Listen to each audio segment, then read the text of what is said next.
Definitely ಈಗ socio economic ಜಸ್ಟಿಸ್ಗೋಸ್ಕರ ಈ ಜಾತಿ ಗಣತಿ ನಡಿಬೇಕಾಗಿದೆ.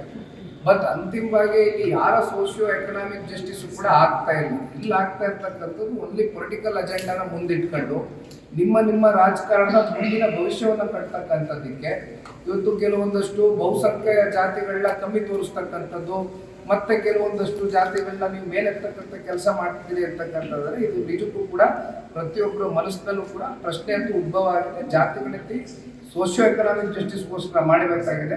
ಆದರೆ ಇದರ ಹಿಂದಿನ ಉದ್ದೇಶ ದುರುದ್ದೇಶ ಬೇರೆ ಅಂತಕ್ಕಂಥದ್ದು ಬಹಳ ಸ್ಪಷ್ಟ. ಸರ್, ಹಾಗಾದ್ರೆ 1971ರಲ್ಲಿ ಜಾತಿ ಗಣತಿ ಆಯಿತು.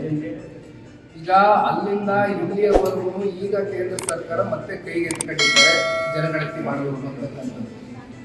ಈಗ ಇಲ್ಲಿವರೆಗೂ DCM ಅವ್ರಿಗೆ ಇದ್ರ ಬಗ್ಗೆ ವಿಶ್ವಾಸ ಇಲ್ಲ ಅಂತಕ್ಕಂಥದ್ದಾದ್ರೆ ಮತ್ತೆ ಈ 10 ವರ್ಷದಿಂದ ಮಾಡ್ತಕ್ಕಂಥ ಈ ಕಾಂತರಾಜುರವರ ವರದಿ ಏನಿದೆ ಇದ್ರ ಬಗ್ಗೆ ಎಷ್ಟು ಜನಕ್ಕೆ ವಿಶ್ವಾಸ ಇದೆ? ಅವ್ರ ಪಕ್ಷದಲ್ಲೇ ವಿಶ್ವಾಸ ಇಲ್ವಲ್ಲ, ಅವ್ರ ಕೇಂದ್ರದ ನಾಯಕರಿಗೆ ವಿಶ್ವಾಸ ಇಲ್ಲಲ್ಲ, ಅವ್ರ ಹೈಕಮಾಂಡ್ ಅವ್ರಿಗೆ ವಿಶ್ವಾಸ ಇಲ್ವಲ್ಲ. ರಾಹುಲ್ ಗಾಂಧಿ ಅವ್ರು ಏನು ಹೇಳಿದ್ದಾರೆ? ಪಾಪ ಒಳಗಡೆ ಕೂತ್ಕೊಂಡಾಗಿವ್ರು ನವದೆಹಲಿಗೆ ಚರ್ಚೆ ಮಾಡಿದಾಗ ಏನು ಹೇಳಿದ್ದಾರೆ? ಕೈ ಬಿಡಿ ಅಂತ ಹೇಳಿದ್ದಾರೆ. ಅವ್ರು ಹೇಳಿದ್ಮೇಲೆ ತಾನೇ ಇವರು ಹೊಸದಾಗಿ ತಿರುಗಿ ಪಡ್ಕೊಂಡಿರ್ತಕ್ಕಂಥದ್ದು, ಹೊಸದಾಗಿ ಈಗ ಉಲ್ಟಾ ಹೊಡಿತಾ ಇರ್ತಕ್ಕಂಥದ್ದು ರಾಜ್ಯ ಸರ್ಕಾರ.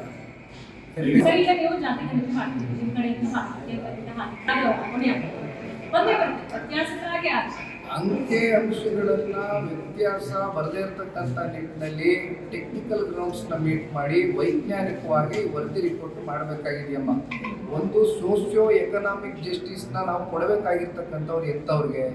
ಈಗ ಯಾವ ಜಾತಿಗಳು ಸಮುದಾಯಗಳು ಎಲ್ಲ ಸೋಷಿಯೋ ಎಕನಾಮಿಕ್ ಜಸ್ಟಿಸ್ನ ಮೀಟ್ ಮಾಡೋಕ್ಕಾಗಿಲ್ಲ. ಕಟ್ಟ ಕಡೆಯ ಒಂದು ವ್ಯಕ್ತಿನ ಇವತ್ತು ಸಾಮಾಜಿಕವಾಗಿ, ಆರ್ಥಿಕವಾಗಿ, ಶೈಕ್ಷಣಿಕವಾಗಿ ಮೂರು ಕಡೆ ನೀವು ಅವ್ರನ್ನ ಮೇಲೆತ್ತಕ್ಕಂಥ ಒಂದು ಇವತ್ತು ಜಾತಿ ಗಣತಿ ಜನಗಣತಿ ಆಗಬೇಕಾಗಿರ್ತಕ್ಕಂಥದ್ದು. ಇದನ್ನ ಒಂದು ಒಳ್ಳೆ ಉದ್ದೇಶದಿಂದ ಮಾಡಿದ್ರೆ 100% ನೀವು ವೈಜ್ಞಾನಿಕವಾಗಿ ಇದನ್ನು ಮಾಡ್ತಕ್ಕಂಥದಕ್ಕೆಲ್ಲ ಅವಕಾಶ ಇದೆ.